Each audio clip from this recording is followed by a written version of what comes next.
addition to modest investments in the stock market.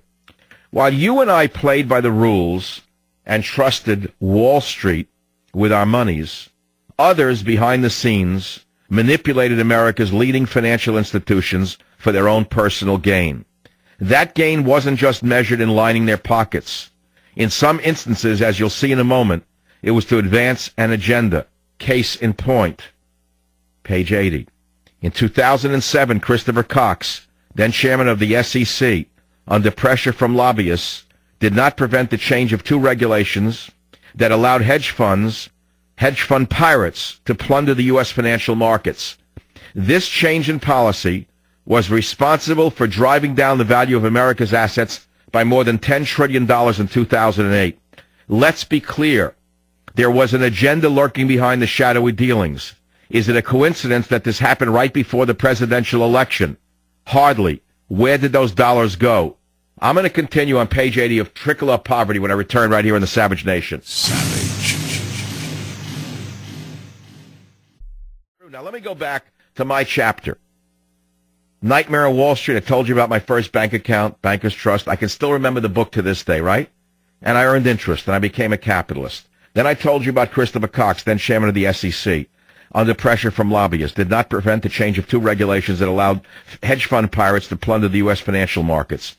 And I said, where did $10 trillion go in 2008? Here we go.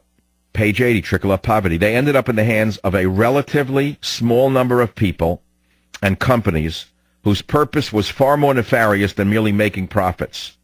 The raiders who trashed our markets sought nothing less than to use the control they had gained over our financial system to put a wet-behind-the-ears leftist president in office. Moreover, they leveraged that power to create a government run on socialist principles, but controlled by a small group of wealthy investors who dictate policy to the puppet president they elected. In effect, they pushed us further along the path to a socialist oligarchy. Another player in the financial meltdown is the leftist financier George Soros, who some believe has been trying for decades to manipulate American politics to the advantage of the Marxists with whom he is in league.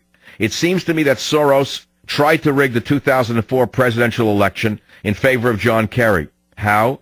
By pouring tens of millions of dollars into Kerry's campaign coffers and into building anti-capitalist, anti-democratic organizations such as MoveOn.org.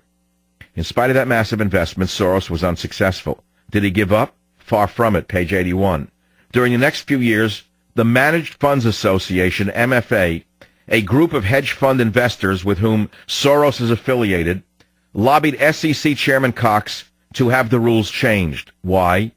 So they could engineer a raid on U.S. markets to trigger a financial crisis that they foresaw could turn the election in favor of their '08 candidate, Barack Hussein Obama. This time the strategy worked. In the end, some believe that George Soros and similarly minded financiers benefited in an extraordinary way while moving the country dangerously toward control by leftists. Despite this alleged manipulation of the marketplace, Soros is free and active today. While he's still denying his involvement in one of the greatest scandals in American history, that is, when he's not crowing that he had a very good crisis, I'm wondering why there isn't an investigation into this matter. Hundreds upon hundreds of minor players were involved in this fraud as well.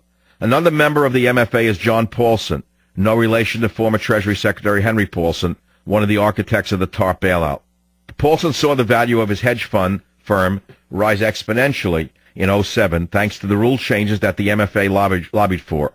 While he predicted the crash and the demise of Lehman Brothers and Wachovia, the real reasons he was able to realize huge profits from the financial meltdown were the rule changes that he took advantage of to line his pockets.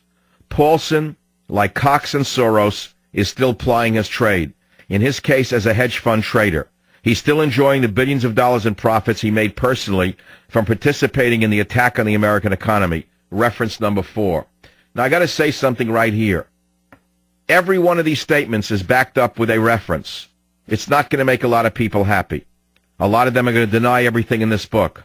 First, they're going to ignore it. Then they're going to deny it. And then they're going to attack it as sure as I'm sitting here. The fact is the American people deserve an answer. Where did the $10 trillion go that disappeared in 2008? Make no mistake about it, Some people profited tremendously. And I think that you deserve an answer.